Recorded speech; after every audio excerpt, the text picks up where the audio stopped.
মানুষের জীবনে হতাশা আসবে, দুঃখ আসবে, কষ্টও আসবে, কিন্তু এসবকে হজম করেই বেঁচে থাকতে হবে।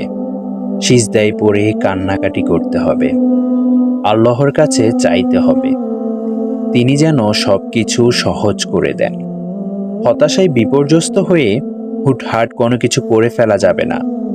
হুটহাট কোনো কিছু করে ফেলা কোনো সমাধান নয়। সবর করতে হবে।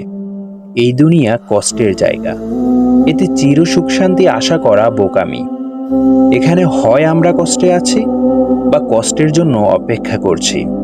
এটা মেনে নিয়েই আমাদের সামনে আগাতে হবে। মুমিন কখনো হতাশ হয় না।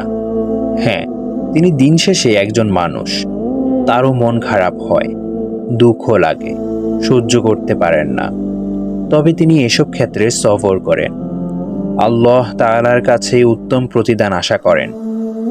দাঁতে দাঁত চেপে ধৈর্য ধরেন, কিন্তু হাল ছাড়েন না।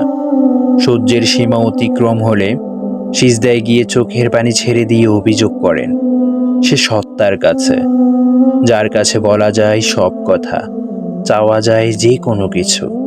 তিনিই তো আমাদের একমাত্র আশ্রয়স্থল। হে আমার পালনকর্তা, আপনাকে ডেকে আমি কখনো বিফল হইনি।